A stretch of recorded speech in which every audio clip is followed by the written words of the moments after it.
are now listening to the IELTS podcast. Learn from tutors and ex-examiners who are masters of IELTS preparation. Your host, Ben Worthington. Topic, ideas and vocabulary for living in cities. Again, this is a very relevant topic, and it's probably useful to tune into this tutorial, take some notes, because I imagine it's one of these topics that might have caught you off guard, especially if you're living in a city. It's probably something that you might not think about because it's just so immediate for you.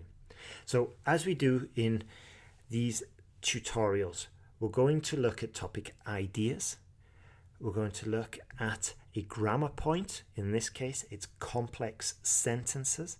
We're going to look at the pros and cons. I'll share with you some phrases and collocations.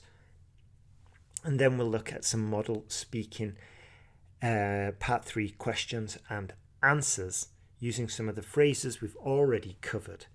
And when you sign up to our tutorial, to our newsletter, you will get an ebook with all of these tutorials in. So you can see the phrases, you can see the sentences, and most importantly, you will see the model essay we provide as well with each tutorial.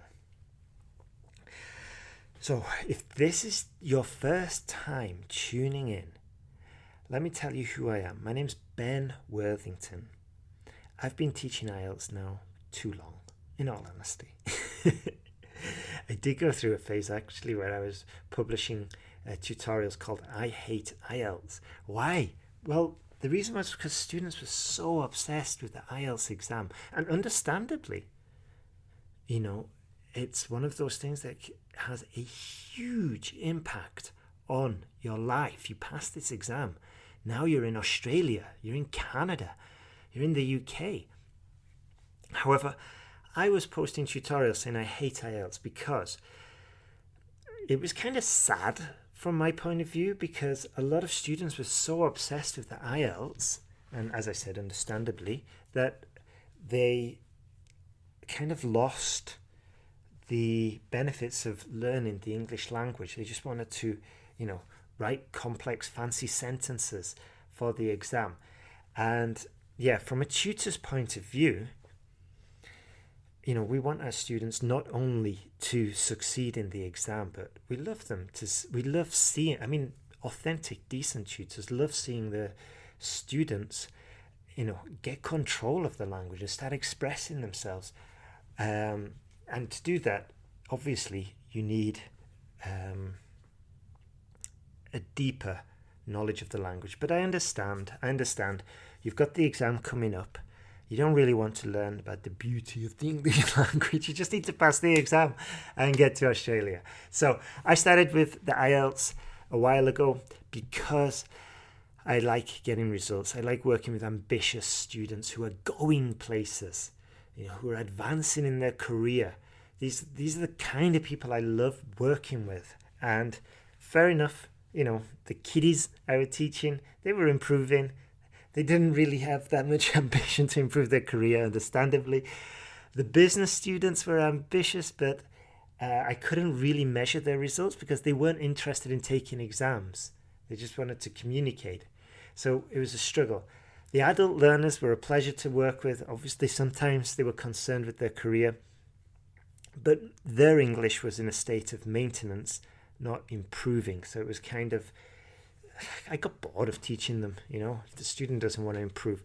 And then I found the IELTS students and I'm like, yes,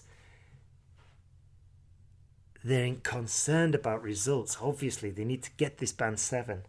They're ambitious. They're going places. And, it's a good match for me. As I said before, I teach standing up when I do my classes because when I was a tutor, I couldn't stand.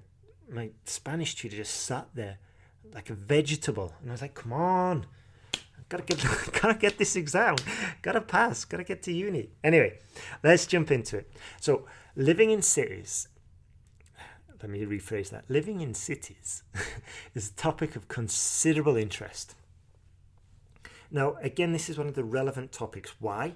Because pretty much the world is urbanizing. That means we're moving from the countryside to the cities. But of course, there's lots of pros and cons, and that's what we're going to focus on this in this tutorial by looking at some complex grammar structures and obviously the vocabulary needed. So the grammar point we're covering is complex sentences. This means when a sentence is complex, it probably has multiple clauses. It might have an independent clause and one or more two dependent clauses. The dependent clause cannot stand alone as a complete sentence, and then often adds information about the action in the main clause. Now, this type of sentence is for the higher language learners, for the band 7s, 8s or 9s. And what it does is it allows you that greater flexibility and depth in giving the information to the reader or listener. And it's extremely valuable for writing and speaking in the IELTS exam. Let me share an example sentence. While living in cities can be exhilarating due to the fast-paced lifestyle and the buzz of activity. You see, we've got that conjunction at the beginning. We need to close it. It can also lead to stress and exhaustion, which may have negative impacts on mental health. Here's the next sentence. The increasing urban sprawl, which is causing environmental degradation and depletion of natural resources, is a critical issue that city planners and authorities need to address, even as they grapple with providing housing for the growing population. Now, the main clause here is the increasing urban sprawl is a critical issue that city planners and authorities need to address.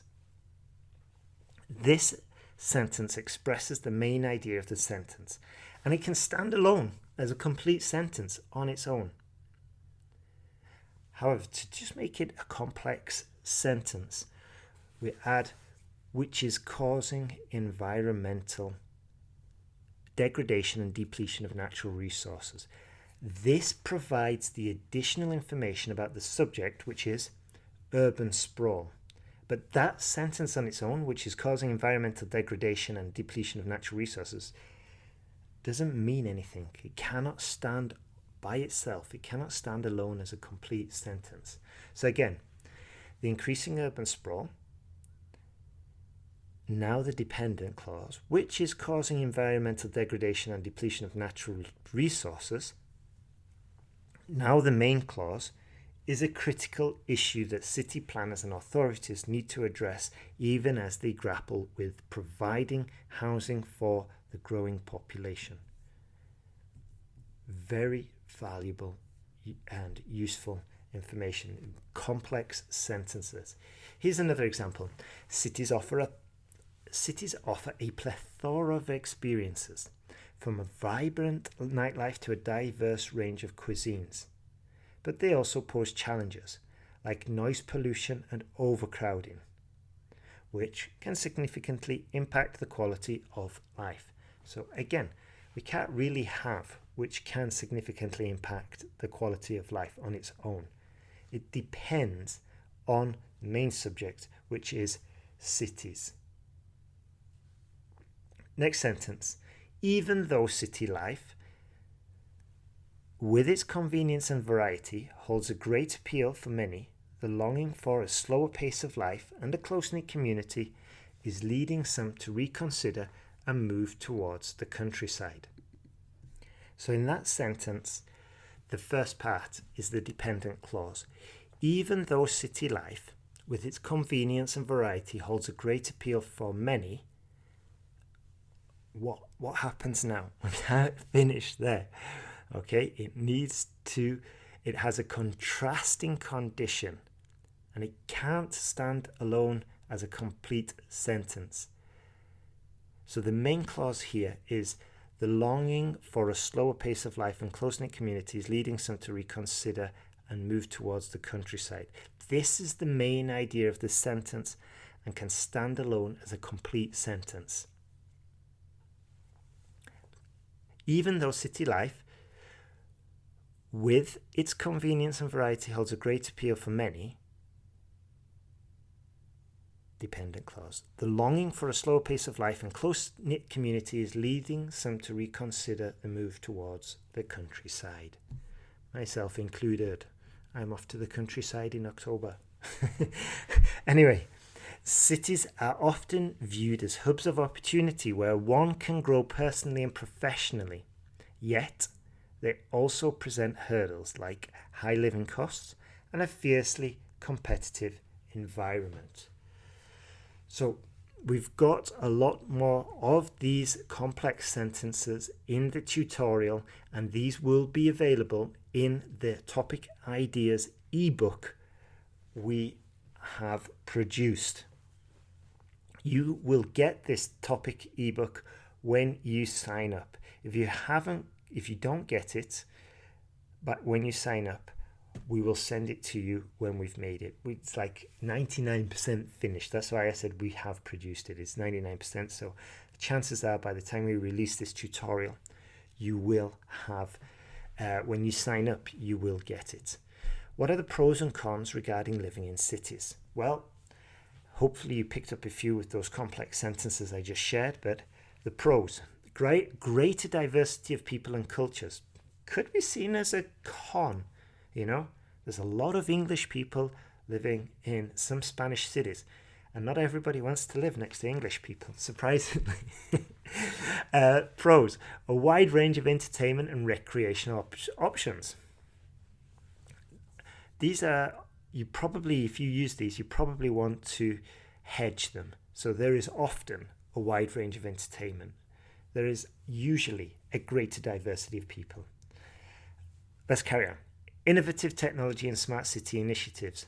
Some cities in England are far from smart cities. Birmingham. Just joking. Vibrant social life and networking opportunities. Availability of numerous shopping and dining options. Quite straightforward, I believe. Cons. High cost of living. The cost of rent is increasing significantly. Overcrowding and population density. Noise and air pollution. Personally, this one drives me crazy in my current city. Higher rates of crime, lack of privacy, decreased contact with nature. This one kills me, in all honesty. As I said, in the tutorial ebook, you get the whole list. What are some topic-specific collocations and phrases related to this topic? Diversity of cultures, cityscape view, population density, green spaces, fast-paced lifestyle, urban sprawl. Personally, fast-paced lifestyle is trite. It's overused. I like urban sprawl, public transport, high cost of living. I specifically like high cost of living because I think it's quite versatile. It's quite a common phrase, and it's quite versatile, especially when we're talking about cities. And I think as well, you can develop that argument quite easily. The high cost of living, general point. For example, supermarkets are often more expensive in the city. Rental accommodation is often more expensive, and so on and so forth, especially parking. It's quite a straightforward argument. Model sentences. Using these model sentences, using a complex structure, using some of the phrases. Triple win. Despite the high cost of living, many individuals are drawn to the city due to its vibrant nightlife and the diversity of cultures. Although the urban sprawl has led to numerous environmental issues, city authorities are countering this through the implementation of smart city initiatives. Great little phrase. Next one. While population density in cities can result in overcrowding, the creation of green spaces has been shown to alleviate some of this strain. Beautiful. let's go to speaking part 3, questions and model answers. As I said before, some of these, in my opinion, are like even a native English speaker might struggle to reach this level. But don't worry. Okay, so do not beat yourself up if you think, wow, I can never speak like that. I want to just straight up say, this is high level. These are high level answers, even for a native English speaker. So, I'm giving you these Band 9 answers, basically, are the Band 9 level answers, because I want to just show you there's no point giving you a Band 6.5 answer, is there? And also, it's difficult to incorporate some of the phrases and the grammar points we've been talking about earlier without reaching this level.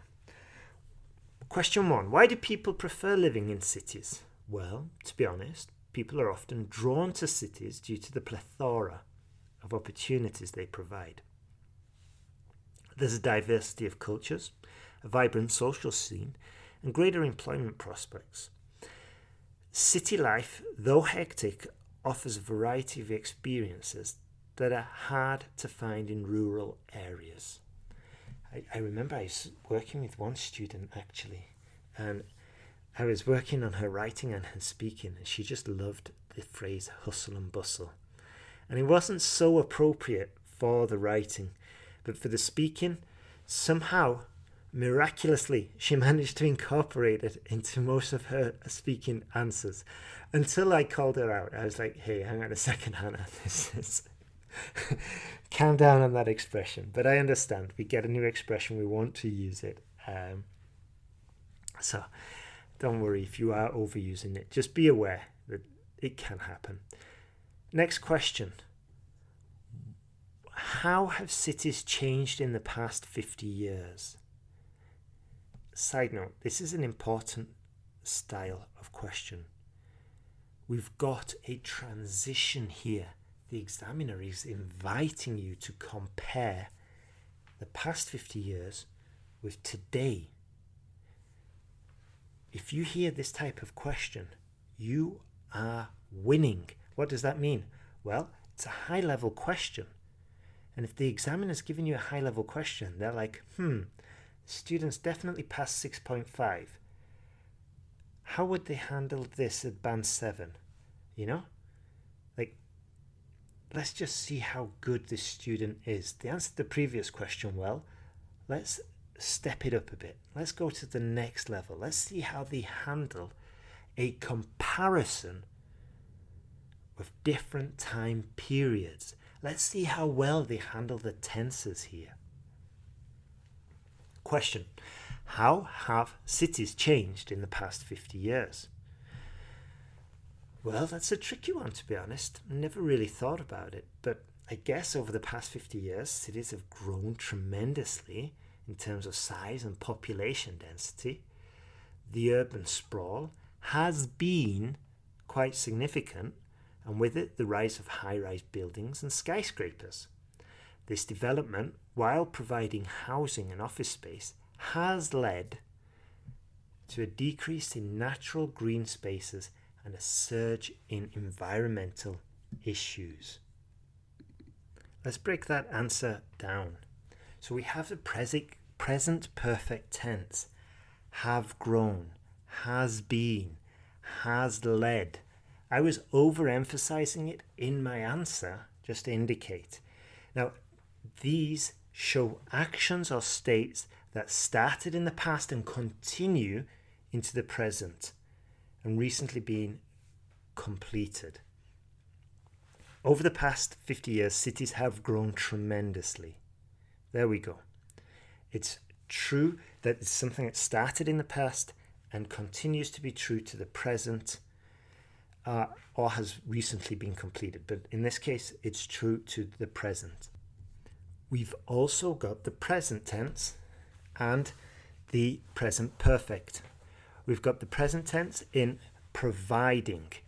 So this development, while providing housing and office space, has led, present perfect, to a decrease in natural green spaces and a surge in environmental issues. Okay, so we've got the current, the present, with the present perfect tense. Okay, and this is the contrast. We've got this is the contrast. The examiner is inviting you to demonstrate your ability of providing a contrast. Okay, this is the situation. It's like basically, the student's good at this. What about this grammatical skill? So you're on the right track, and a useful tool, as we just covered, a useful tool for these contrastive answers the examiner is inviting you to answer. We need while, and we need a good control of the tenses. Final question. Is living in cities common in your country? Yes, living in cities is quite common in my country. Most people are attracted to urban life due to the hustle and bustle and fast-paced lifestyle. That's for you, Hannah. And the variety of opportunities the cities provide. However, the countryside also has its appeal, especially for those who prefer a quieter and slower pace of life. A very opportunistic comparison there. We've compared, we're showing the examiner our ability. Now, every now and again, we can use a framework for our answer. A framework is a useful tool. It's a structure, a template that we can model our answers on when the opportunity arises. And in this case, for example, perhaps we do live in the countryside.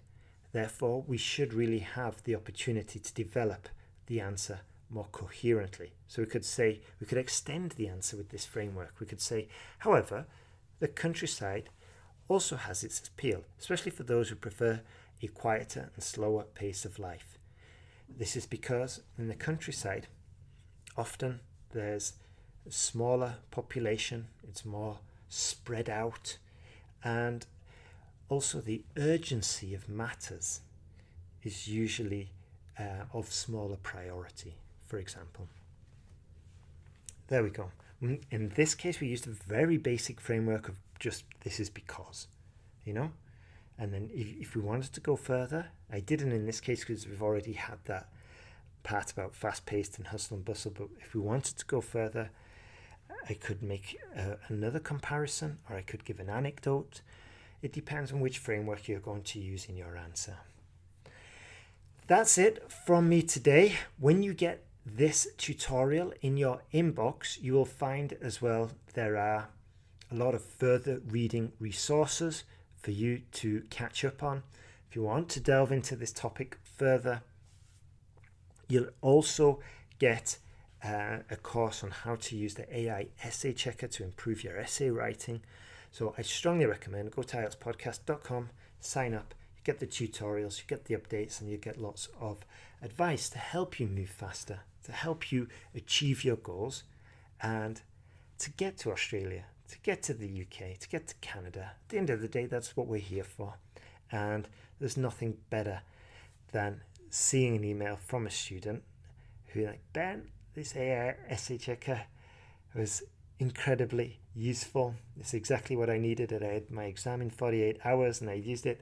So if that's your case, please tell us and we'll get you on the podcast and you'll become an overnight star and you'll be having a drink with Taylor Swift before you. All the best. Thanks for listening and have a super day.